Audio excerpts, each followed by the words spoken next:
सम्पूर्णमा जयमसी। अनि आजको दिन चाहिँ म तपाईँहरूसँग फेरि अर्को विषय लिएर आएको छु। र अर्को विषय चाहिँ के छ भन्दाखेरि हामी आजको दिनमा संसारमा छौँ र संसारमा धेरै मेहनत गरिरहेका छौँ। जुन मेहनतले गर्दाखेरि हामी हरेकलाई विश्वास छ कि हामी मेहनतद्वारा नै हामी आफ्नो पोजिसनलाई लेभल अप गर्न सक्छौँ। हाम्रो मेहनतद्वारा नै आफूलाई चाहिँ असल व्यक्ति बनाउन सक्छौँ भन्ने विश्वास छ। तर आजको दिनमा हामी हाम्रो गडलाई भन्दा पनि धेरै कुरामा आफूलाई विश्वास गर्छौँ। तर याद गर्नुहोस् प्रियहरू, जब परमेश्वरद्वारा संसारमा सबै थोक सृष्टि गर्नुभयो र हामी उहाँको बिचमा चाहिँ माटोको एउटा शरीर माथि हो, अनि हामीलाई नै थाहा छैन हाम्रो शरीर कतिखेर चाहिँ यो संसारबाट उठाइलाने भन्ने कुरो।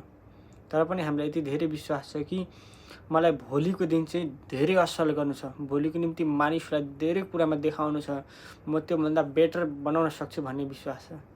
तर याद गर्नुहोस्, त्यो आफूभित्र भएको त्यो अन्धकारको शक्तिलाई निकालेर ज्योतिको शक्तिमा ल्याउनुहोस् आफूलाई, जहाँ शान्तिको जीवन जिउन सक्नुहुन्छ, जहाँ दुःख छैन, जहाँ रिस छैन, जहाँ डाहा छैन, मात्र शान्ति छ। यदि हामी शान्तिमा जीवन जिउन सक्दैनौँ भने हामीले कमाएको धन सम्पत्ति, हामीले बनाएको साथीभाइ, अनि हामीले बनाएको छिमेकी र हामीले बनाएको नातेदार के अर्थ रह्यो? त्यसैले म आजको दिनमा तपाईँहरूमा यही कुरा लिएर आइरहेको छु कि हामी चाहिँ एक अर्कामा मिलौँ, एक अर्कालाई सपोर्ट गरौँ।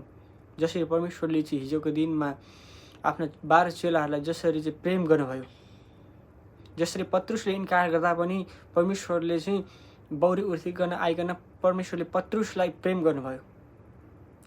साँच्चै नै आजको दिन हामी त्यो दिनहरूलाई सम्झिँदै याद गरौँ त कि परमेश्वरले हामीसँग प्रतिज्ञा गर्नुभएको छैन र उहाँ संसारबाट गइसकेपछि पनि अन्तिमको दिनमा न्याय गर्नको निम्ति फेरि आउँछु भन्नुभएको छैन र? छ नि, हामीलाई यो वचन याद छ।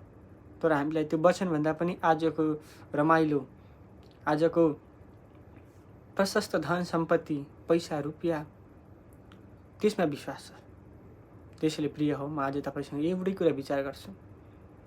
हिजोको दिनमा हामी संसारमा कसरी जिएको थियौँ भन्नेतिर होइन, तर आजको दिनबाट भोलि परमेश्वरको राज्यमा कसरी चाहिँ हामी असल जीवन जिउने भन्ने कुरामा चाहिँ हामी लागिरहनु पर्यो। संसार एउटा आँखाको अभिलाषा मात्र हो। हामीले जब यी संसारका थोकलाई देख्छौँ अनि हाम्रो हृदयमा एउटै कुरा आउँछ, वास्तवमा मैले पनि मेरो यो जीवनलाई चाहिँ परिवर्तन गरेर यो संसारिक जीवन जिउन पाएदेखि कति रमाइलो हुन्थ्यो होला, मलाई दुःख गर्नु पर्थेन होला। जसरी मानिसहरू चाहिँ अहिले प्रशस्त धन सम्पत्ति लिएर